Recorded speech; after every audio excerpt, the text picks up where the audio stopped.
నమస్కారం. ఇది సంగతికి స్వాగతం. మాటలు కట్టిపెట్టి చేతల్లో చూపించాల్సిన తరుణం వచ్చేసింది. చలో ప్యారిస్. అన్ని దారులు, ప్రపంచంలో చాలా మంది చూపు అటువైపే. వందల కోట్ల మంది భవిష్యత్తును నిర్దేశించబోతున్న కీలక సదస్సుకే పయనం. రాబోయే ఫలితంపైనే మథనం. ఈ భూగోళం మానవజాతి మనుగడనే నిర్దేశించబోతున్న క్షణాలు. ఈ నెల 30 నుంచి డిసెంబర్ 12 వరకు ఏదో ఒకటి తేలిపోవాలి. సరిహద్దులతో సంబంధం లేని సంక్షోభం నుంచి గట్టెక్కేందుకు ప్రపంచ దేశాధినేతలంతా ఏం చేయబోతున్నారు? ప్రస్తుతం భూతాపం ఏ స్థాయికి చేరింది? ఎలాంటి దిద్దుబాటు చర్యలు చేపట్టాల్సి ఉంది? లేదంటే ఎలాంటి విపరిణామాలు ఎదుర్కోవాల్సి ఉంటుందనే ప్రశ్నలకు సమాధానం తెలుసుకుంటే మాత్రం ఒక్కసారి ఉలిక్కిపడాల్సిందే.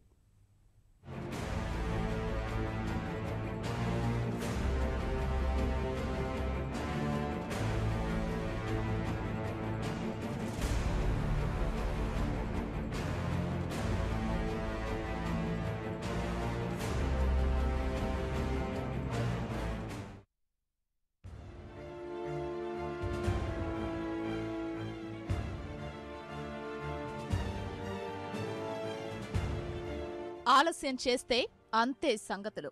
ఇదే ఆఖరి అవకాశం. ఇప్పటి వరకు అయ్యిందేదో అయ్యింది. ఇప్పుడు మాత్రం ఏదో ఒకటి తేలాల్సిందే.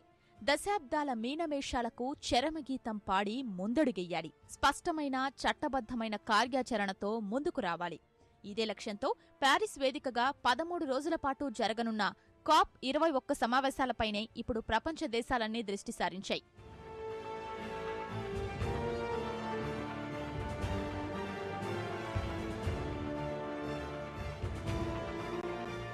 వాతావరణ మార్పులపై ఐక్యరాజ్యసమితి కార్యాచరణ మొదలుపెట్టిన 20 ఏళ్ల తరువాత తొలిసారి చట్టబద్ధమైన ఒప్పందం తెచ్చే దిశగా నిర్వహిస్తున్న ప్యారిస్ సదస్సులో ఏం జరగబోతోంది? భూతాపం 2 డిగ్రీల సెల్సియస్ మించకుండా తీసుకోవాల్సిన దిద్దుబాటు చర్యలపై ఇకనైనా ముందడుగు పడుతుందా లేదా? పర్యావరణం గురించి బాగా తెలిసిన వారి మాటల్లో చెప్పాలంటే భూతాపం విశ్వరూపం నుంచి తప్పించుకోవడానికి ఉన్న ఆఖరి అవకాశం ఎంతవరకు వినియోగించుకోబోతున్నాం? 2009 కోపెన్హాగెన్ సమావేశంలో అన్ని దేశాలు ఒక విషయమైతే అంగీకరించాయి. రోజురోజుకీ భూమి వేడెక్కుతోంది. సెగలు కక్కుతున్న భూతాపంతో మానవజాతి ఉనికికే తీవ్రమైన ముప్పు పొంచి ఉంది. భూగోళం రూపు మారుతోంది. అన్ని అనర్థాలకు కారణమవుతున్న భూ ఉష్ణోగ్రతల పెరుగుదల్ని 2% లోపే ఉంచకపోతే ఉరిమే ఉత్పాతాల్ని కాచుకోవడం, ఆ తరువాతి నష్టాల్ని పూడ్చుకోవడం సాధ్యం కాని విషయం.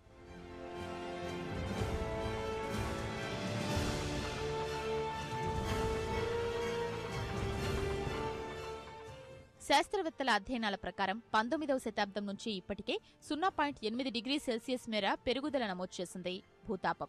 ఫలితంగానే కాలాలు గతి తప్పి వరుస ఉపద్రవాలు ఉక్కిరిబిక్కిరి చేస్తున్నాయి. లక్షల కోట్ల రూపాయల ఆర్థిక నష్టం జరుగుతోంది. వేల సంఖ్యలో ప్రాణ నష్టం వాటిల్లుతోంది. ఒకవైపు కరవు కరాళ నృత్యం, మరోవైపు వరదలు విధ్వంసం సృష్టిస్తున్నాయి.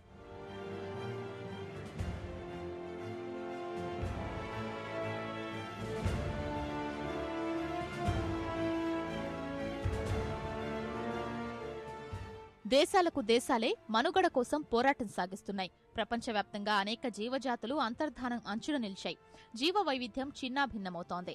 అన్ని వనరులు శరవేగంగా ఖర్చయిపోతున్నాయి, కలుషితమవుతున్నాయి.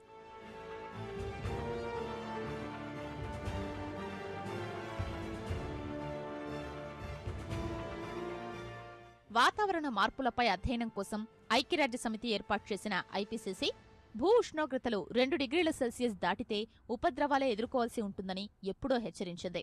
హిమనీనదాలు కరిగిపోవడం, నగరాల్ని వరదలు ముంచెత్తడం, తీవ్ర ఆహార కొరత సహా చాలా విపరిణామాలు ఎదుర్కోవాల్సి ఉంటుందని ఆందోళన వ్యక్తం చేసింది.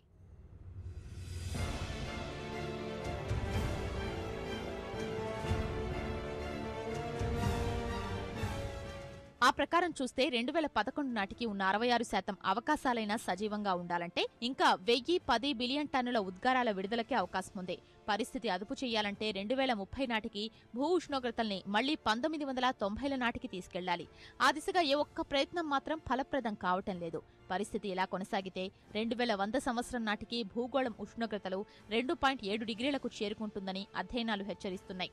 అదే జరిగితే 2012 సినిమాలో చూపించినట్లుగా ప్రపంచ అంతం తొలిదశ ముందు నిలిచినట్లే.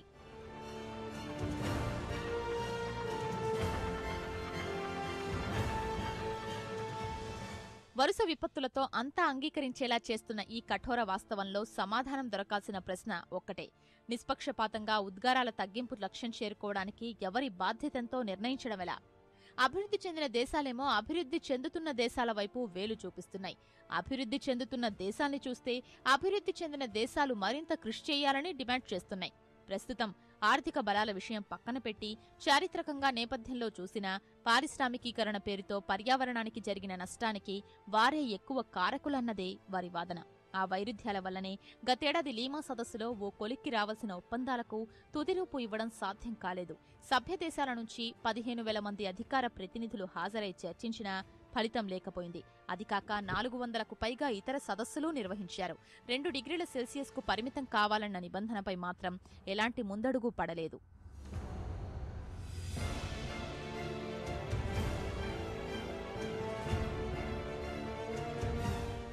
ఈ నేపథ్యంలోనే ప్యారిస్ వాతావరణ సదస్సు ఎంతో ప్రాధాన్యం సంతరించుకుంది. ఇప్పటి వరకు ఉద్గారాల నియంత్రణ విషయంలో స్వచ్ఛందానికే మొగ్గు చూపిన 150 దేశాలు ఇప్పుడు చట్టబద్ధ నిబంధన విషయంలో ఎలా వ్యవహరించనున్నాయన్న అంశంపైనే అందరి దృష్టి.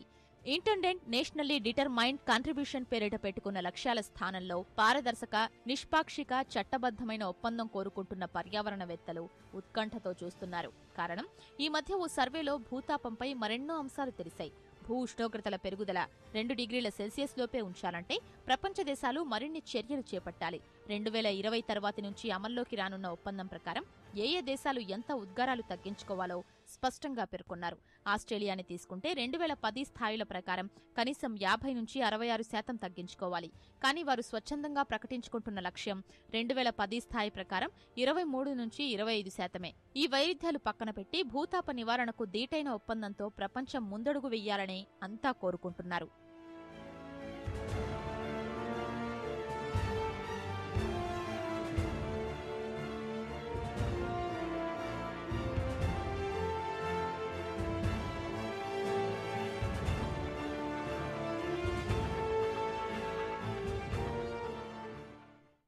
దిద్దుబాట పట్టాలి, భూతాపం చల్లార్చి తీరాలి, సురక్షిత సుస్థిర భవిష్యత్ నిర్మించుకోవాలి.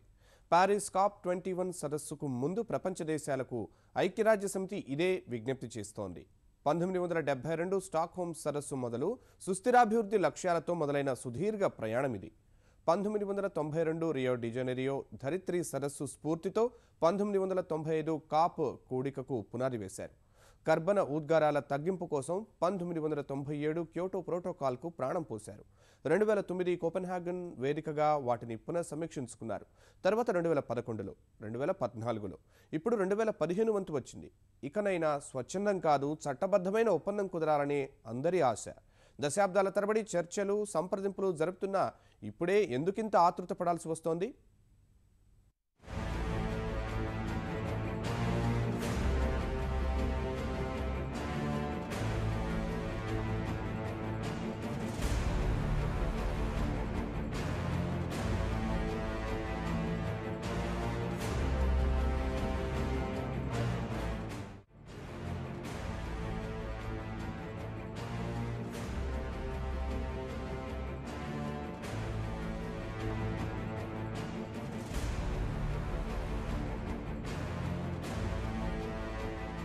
ప్రపంచమంతా అంగీకరిస్తోంది. ఉత్తర ధ్రువం నుంచి దక్షిణ ధ్రువం వరకు భూగోళం వేడెక్కుతోందని. ఇప్పటికే ఆ వేడిమి శాతం 0.8 డిగ్రీలు దాటింది. అది ఎట్టి పరిస్థితుల్లో 2 డిగ్రీల సెల్సియస్ స్థాయికి చేరడానికి వీల్లేదు. కాకపోతే 2 డిగ్రీల సెల్సియస్కే ఏమవుతుంది? నిత్యం మనం చూసే ఎండలతో పోల్చితే ఆ వేడి ఓ లెక్కేనా? భూతాపంపై పర్యావరణవేత్తల ఆందోళన. ప్యారిస్ సదస్సు నేపథ్యంలో అందరిది అదే సందేహం. భూగోళం 2 డిగ్రీలు సెల్సియస్ వేడెక్కితే జరిగే నష్టం ఏంటనే సందేహం. సాధారణ ప్రజల విషయం అటుంచితే కీలక దేశాధినేతలకు ఈ విషయంలో ఒక్కటే విజ్ఞప్తి చేస్తోంది ఐక్యరాజ్యసమితి. ప్యారిస్లో పలికే ప్రతి మాట, తీసుకునే ప్రతి నిర్ణయంలో భవిష్యత్ తరాలు దృష్టిలో పెట్టుకోవాలని కోరుతోంది. తక్కువ కర్బనాలు, తక్కువ ఉద్గారాలతో కూడిన రేపటి కోసం ఒప్పందం రావాలని హితవు పలుకుతోంది. We need to keep global average temperature rise below 2 degrees centigrade because if we allow warming to go beyond that, scientists tell us that there are likely to be potential irreversible impacts on on people, on the natural ecosystems, and therefore on the economies of the world. Now, the 2 degrees is not a very hard level. Many are saying that it actually has to be much less than 2 degrees for the small island developing countries whose land might become completely inundated with a sea level rise. Already 2 degrees is way too much. So it must be remembered that when we talk of 2 degrees, it is the maximum. It must be kept below as much as possible below. We all have responsibility in what we do in our daily lives, how we vote, how we engage, how we run our companies, how we run our civil society organizations. We all need to be conscious of this, and we all need to do our part. ఇంతకీ భూతాపం స్థాయి 2 డిగ్రీల Celsius మించితే ఏమవుతుంది? మా దేశాన్ని కాపాడండని కన్నీటి విన్నపాలు రాసుకుంటున్న తువాలుని అడగాలి. ఈ ప్రశ్నకు సమాధానం దేశమే లేకుండా పోతే పరిస్థితి ఏంటని కలవరపడుతున్న మాల్దీవుల కష్టం తెలుసుకోవాలి. అవే కాదు, తుపాన్ల తాకిడితో చిగురుటాకులా వణికే బంగ్లాదేశ్, ఎగసిపడుతున్న సాగర కెరటాలతో ప్రాణాలు అరచేతిలో పెట్టుకున్న ఫిలిప్పైన్స్ సహా పసిఫిక్ మహాసముద్రం ద్వీప దేశాల్ని చూసినా, కరువుతో అల్లాడే సహారా పరిసర ఆఫ్రికా దేశాల కష్టాల గురించి విన్నా సమస్య తీవ్రత కళ్లకు కడుతుంది. అడవులు తరిగి కర్బనోద్గారాలు, సముద్రాల్లో లవణీయత పెరగడం, కరుగుతున్న మంచుకొండలు ప్రమాద ఘంటికలు మోగిస్తున్నాయి. గతానికి భవిష్యత్కు వారధిగా, చారిత్రక రాయబారులుగా నిలిచే వారసత్వ సంపదలు అంతర్ధానం ముప్పు ఎదుర్కొంటున్నాయి.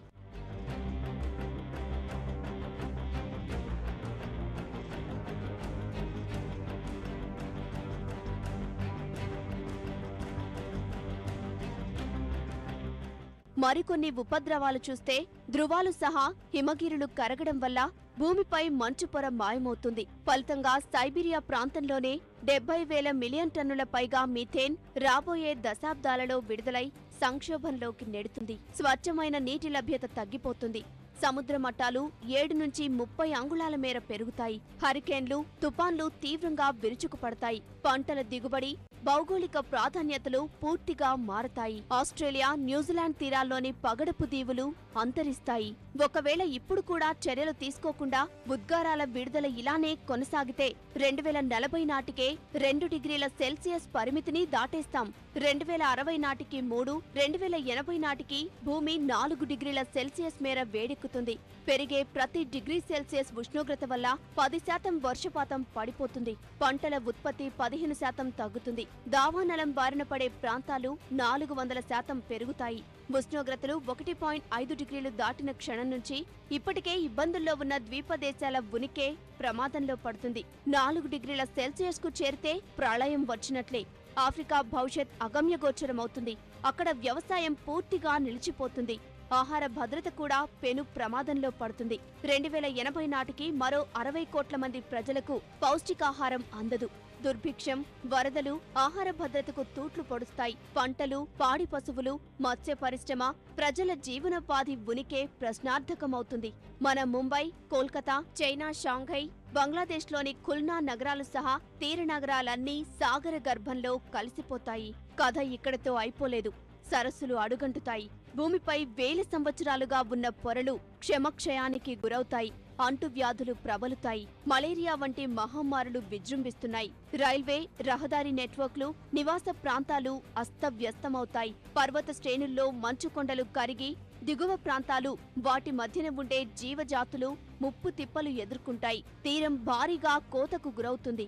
వేడిగాలుల తీవ్రతతో ఉపశమనం లేక శీతల ప్రాంతాలకు వలసలు పెరుగుతాయి. మార్పులో ఇమడలేని జంతువులు అంతరించిపోతాయి. ఐపీసీసీ అధ్యయనాల ప్రకారం భూ ఉష్ణోగ్రతలు 1.5 డిగ్రీల సెల్సియస్ మించితే 20 నుంచి 30% వృక్ష, జంతుజాతుల మనుగడ ప్రశ్నార్థకమవుతుంది.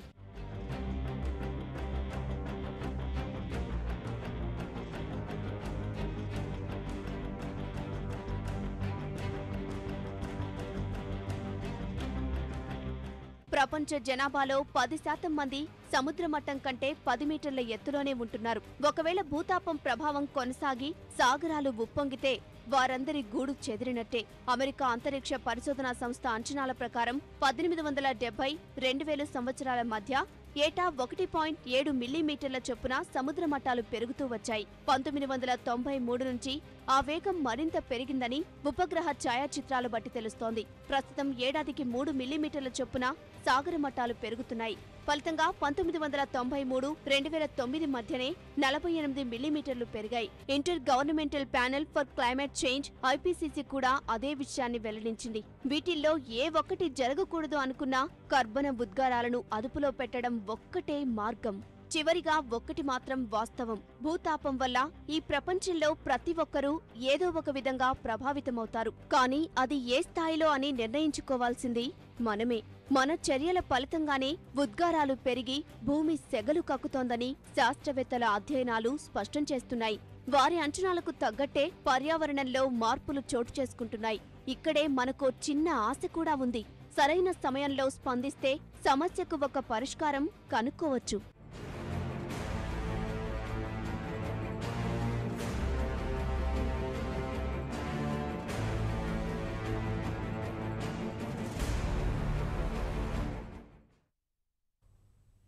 ఏటా సగటు భారతీయుడి వల్ల ఉత్పత్తి అవుతున్న కర్బనోద్గారాలు 1.6 టన్నులు. అదే సగటు అమెరికాలో 16.4 టన్నులు, జపాన్లో 10.4, యూరోపియన్ యూనియన్లోని 7.4 టన్నులు.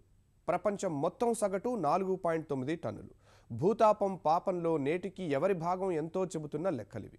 ఇదే సమయంలో ఓ మాటకు మాట COP21 సమావేశాల ముందు అందరి దృష్టిని ఆకర్షించింది. COP21 వేదికపై ఎలాంటి ఒత్తిళ్లకు తలొగ్గే ప్రసక్తి లేదన్న మన కేంద్ర పర్యావరణ శాఖ మంత్రి ప్రకాష్ జవదేకర్ పెద్ద సవాల్ భారతే అన్న అమెరికా విదేశాంగ మంత్రి జాన్ కెర్రీ వ్యాఖ్యలకు ధీటైన బదులిచ్చారు.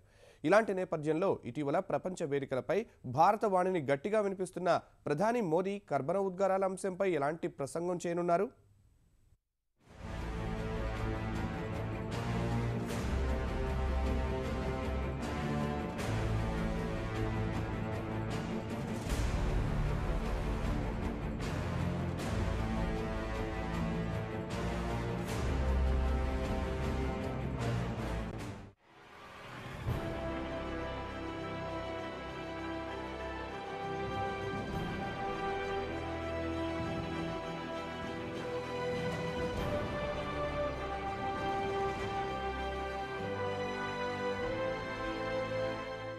మనకున్నది ఒకటే భూమి. ఈ వాస్తవం ప్రపంచ దేశాలన్నీ గుర్తిస్తున్నాయి. కాబట్టే తమ వంతుగా కర్బన ఉద్గారాలు ఏ మేరకు నియంత్రించగలవో వెల్లడిస్తూ COP21కు ముందే 166 దేశాలు జాతీయ ప్రణాళికలు సమర్పించాయి. పర్యావరణ హిత ఇంధన వినియోగం పెంచడానికి, అటవీ సంపద మెరుగుపరచడానికి, ఉద్గారాలకు కోత పెట్టడానికి సిద్ధంగా ఉన్నట్లు ప్రకటించాయి. ఈ నేపథ్యంలో 190 దేశాలు పాల్గొనే 13 రోజుల ప్యారిస్ సదస్సు వాతావరణ మార్పుల సంక్షోభానికి ఒక అర్థవంతమైన పరిష్కారం చూపగలదన్న ఆశాభావం వ్యక్తమవుతోంది.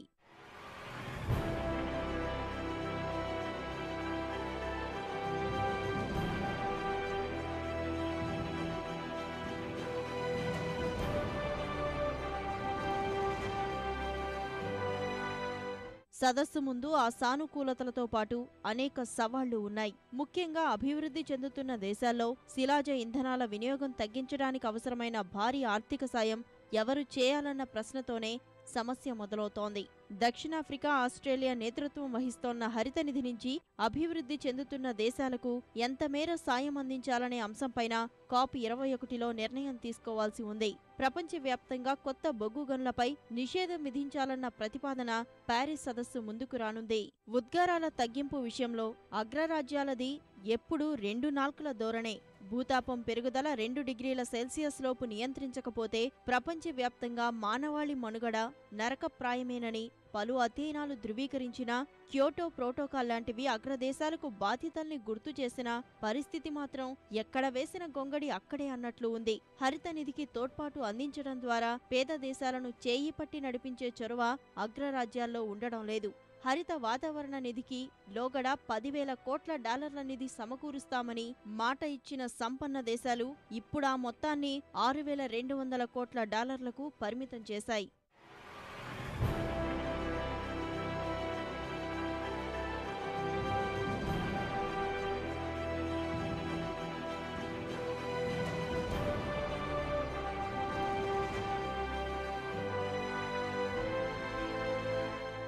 వాస్తవానికి పారిశ్రామికీకరణ శకంలో అభివృద్ధి కోసం పర్యావరణాన్ని బలిచేసిన పాపం సంపన్న రాజ్యాలదే. ఎడాపెడా చమురు నిక్షేపాలు తోడి బొగ్గు నిల్వల్ని వాడి పెద్ద ఎత్తున కర్బన ఉద్గారాలకు, నగరీకరణ పేరిట అడవుల నరికివేతకు పుణ్యం కట్టుకున్న పెద్ద దేశాల వల్లనే ప్రపంచ మానవాళికి ఇప్పుడు ఈ చేటు దాపురించింది. పారిశ్రామికంగా అభివృద్ధి సాధించిన G7 దేశాలు వెలగబెట్టిన నిర్వాకాలతోనే పర్యావరణం పరిస్థితి నేడు ఎంతగా విషమించింది. పర్యావరణానికి హానికర కాలుష్య ఉద్గారాలు ఎక్కడ్నుంచి వెలువడినా ప్రపంచవ్యాప్తంగా సమస్య ఉత్పన్నమవుతోంది. పర్యావరణం పట్టుతప్పడంలో వర్తమాన పేద దేశాల పాత్ర ఏం లేకపోయినా ఉత్పాతాలకు అత్యధికంగా నష్టపోతున్నది వారే. వాతావరణ మార్పు పర్యవసానంగానే రికార్డు బద్దలు కొట్టేలా ఉపరితల ఉష్ణోగ్రతలు ఏటికేడు పెరిగిపోతున్నాయన్న ప్రపంచ వాతావరణ సంస్థ తాజా నివేదిక ఈ విషయాన్ని స్పష్టం చేస్తోంది. అగ్రరాజ్యాల ఈ ధోరణే ఇప్పుడు వర్తమాన దేశాల తరపున భారత్ ప్రశ్నిస్తోంది. ఉద్గారాల కోతలో న్యాయబద్ధ వాటా, అభివృద్ధి చెందుతున్న దేశాలకు చౌకగా పర్యావరణహిత పరిజ్ఞానాల బదిలీ కావాలంటూ భారత్ ఎలుగెత్తి చాటుతోంది. ఉద్గారాల తగ్గింపు విషయంలో భారత్ నిజాయితీగానే వ్యవహరిస్తోంది. ప్రపంచ ఉద్గారాల్లో మన సహేతుక వాటా 17% వరకు ఉండగల వీలున్నా ఇప్పటి వాస్తవ స్థితి 5% లోపే. 29% ఉన్న చైనా, 16% ఉన్న అమెరికాలతో పోలిస్తే మన వాటా చాలా తక్కువ. అయినా 2030 నాటికి కర్బన ఉద్గారాల పరిమాణాన్ని 2005 స్థాయిలో 35% వరకు తగ్గిస్తామని భారత్ భరోసా ఇచ్చింది. శుద్ధ ఇంధనాల అవసరం భారత్కు ఎంత ఉందంటూ ఆర్భాటంగా అణు ఒప్పందం కుదుర్చుకున్న అమెరికా అణు ప్రమాద నష్టపరిహార నిబంధనలకు తలొగ్గలేమంటూ వెనక్కి తగ్గుతోంది. పర్యావరణహిత పరిజ్ఞానం అంగడి సరుకుగా మార్చి లాభాలు సంపాదిద్దామనే ధ్యాసే అగ్రరాజ్యాల్లో కనిపిస్తోంది. ఇలాంటి పరిస్థితుల్లో వర్ధమాన ప్రపంచ ప్రతినిధిగా భారత్ ప్యారిస్ సదస్సులో మరింత క్రియాశీల భూమిక పోషించాలి. చివరిగా మరికొన్ని అంశాలు ఉన్నాయి. తక్కువ కర్బన ఉద్గారాల విధానాలకు ప్యారిస్ సదస్సు అనంతరం అన్ని దేశాల ప్రభుత్వాలు తక్షణం చర్యలు చేపట్టాలి. పునరుత్పాదక ఇంధన వనరుల ద్వారానే 100% విద్యుతుత్పత్తి జరగాలి. కర్బన ఉద్గారాలపై భారీ స్థాయి పన్నులు ఉండాలి. అడవుల నరికివేత అరికట్టాలి. ప్రభుత్వాల నిర్ణయాలతో పాటు ప్రజల భాగస్వామ్యమూ ఉండాలి. పౌర సమాజం, మీడియా కర్బన ఉద్గారాల తగ్గింపునకు విశేష ప్రాధాన్యత కల్పించాలి. అలా జరిగినప్పుడే భవిష్యత్తు తరాలకు భూమిని మిగిల్చిన వారమవుతాం.